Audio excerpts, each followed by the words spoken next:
Muy buenos días, amados hermanos. Es un placer saludarles en esta mañana. Es un privilegio estar delante de ustedes para reflexionar sobre una pequeña porción de la Escritura.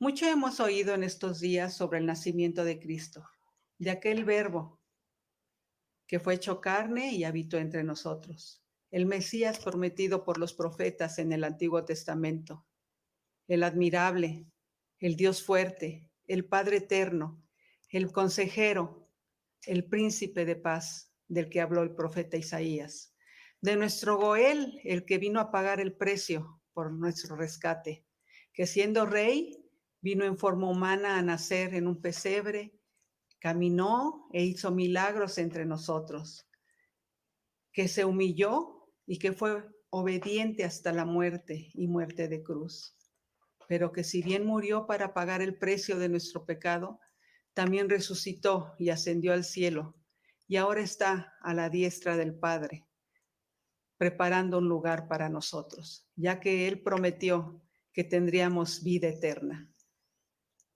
Pero no solo nos prometió la vida eterna, sino que también prometió regresar por nosotros. A ese Jesús que es Dios, a Él esperamos. La iglesia anhela reunirse nuevamente con su Señor y Salvador.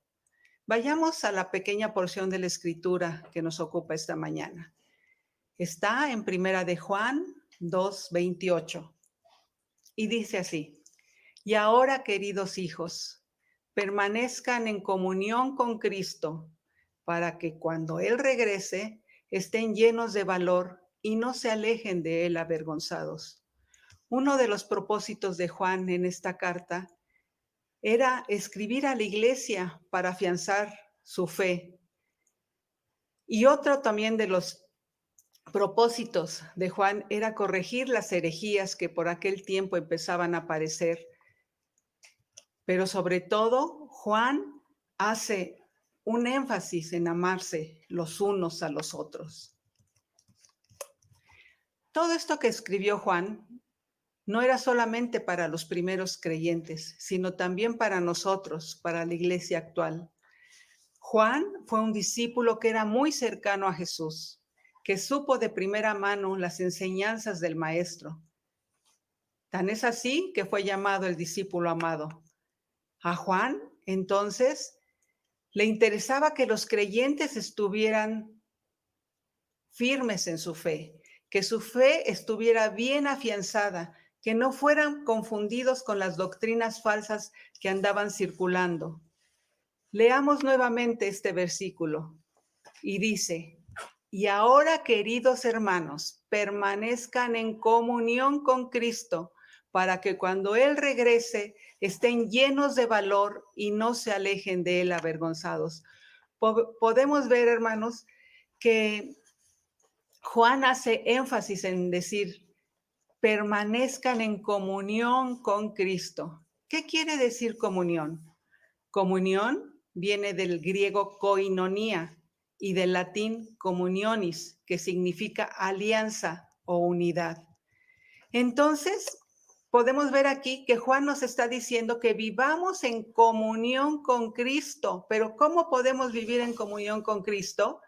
Seguramente nuestra comunión depende de escudriñar las Escrituras diariamente para saber cuál es la voluntad agradable y perfecta de Dios para con su pueblo. Pero también podemos practicar una vida continua de oración para estar en comunión con el Señor. Pero ¿de qué nos sirve tener tanto conocimiento si no lo ponemos en práctica? ¿De qué nos sirve que nos sepamos la Biblia o que nos sepamos las Sagradas Escrituras de principio a fin si no practicamos lo que hay en ellas? Pablo, en su primera carta a los Corintios, nos dice que el conocimiento envanece, pero el amor edifica. Lo que nos quiere decir aquí Pablo es que si tenemos mucho conocimiento, pero no tenemos amor, de nada nos sirve. También en esta misma carta, Pablo nos recomienda que no busquemos nuestro propio bien, sino que busquemos el bien del otro. Entonces, la prueba visible de que alguien es hijo de Dios es que viva una vida recta. Si vive en comunión con Él, si vive en comunión con Dios el creyente, su conducta lo reflejará. Su comportamiento con los demás debe de ser en amor, debe de ser recto, ya sea para los de la propia iglesia o para los inconversos o para los de nuestra propia familia.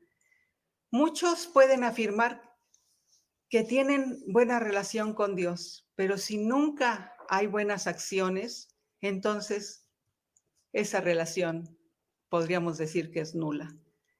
Aunque la salvación no se alcanza por buenas obras, pero sí debemos de hacer buenas obras cuando tenemos la salvación. Efesios 2, 8 y 9 dice que la salvación no se alcanza por buenas obras.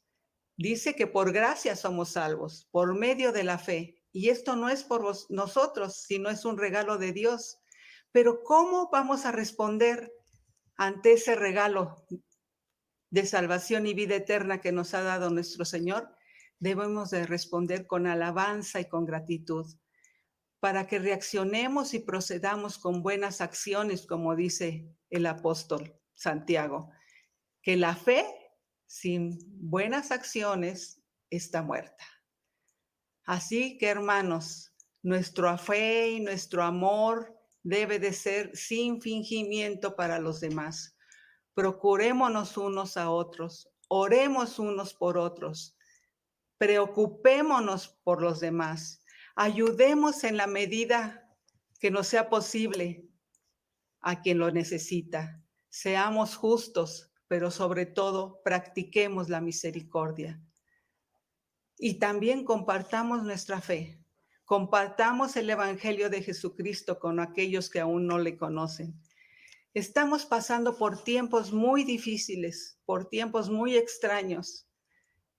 Muchas personas, quizás de nuestra familia, quizás amigos, conocidos, hermanos de nuestra iglesia también están pasando por enfermedad. Hay mucha gente sin trabajo, muchos ancianos que necesitan ayuda, personas en condición de calle y tantas situaciones que se están viviendo en la actualidad. Pero ¿qué podemos hacer nosotros por aquellos que lo necesitan? Podemos brindarles nuestra ayuda, podemos brindarles nuestro amor sin fingimiento.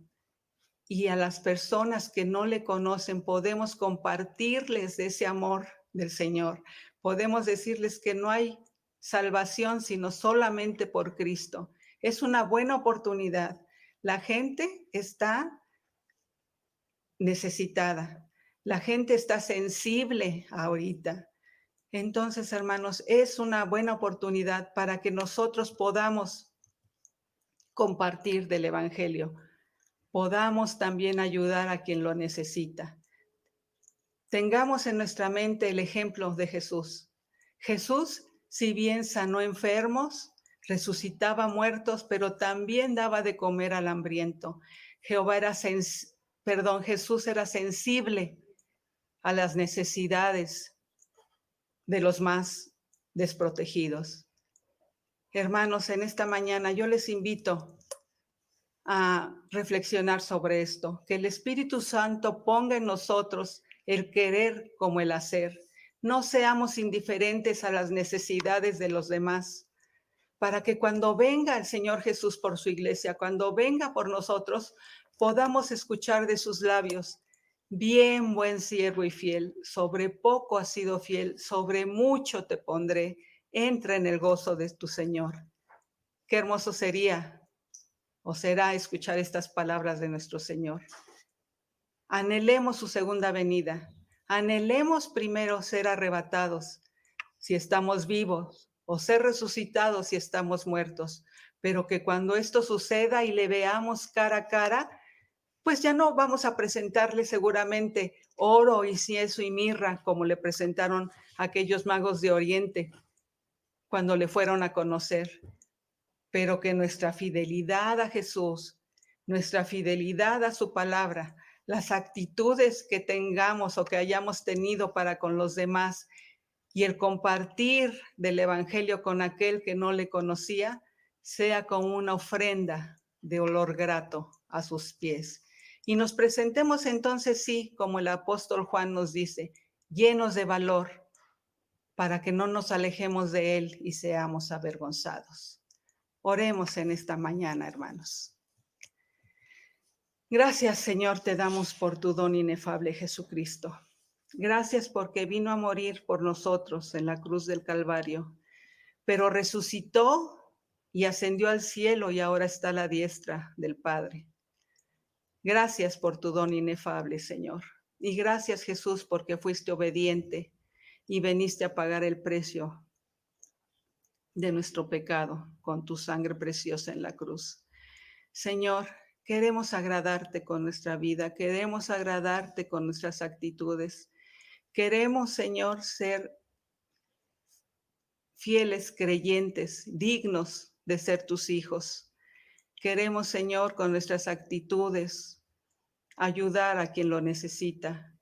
Queremos, Señor, también compartir, Señor, tu palabra, compartir las buenas nuevas con aquel que no te ha conocido, Señor. Que tú, cuando vengas, nos halles, Señor, haciendo el bien.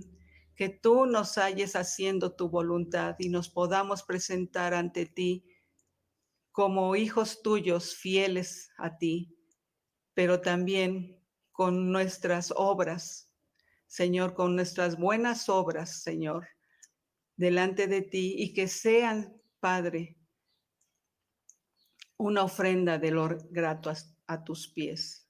En esta mañana, Señor, oramos en el nombre de Jesús. Amén.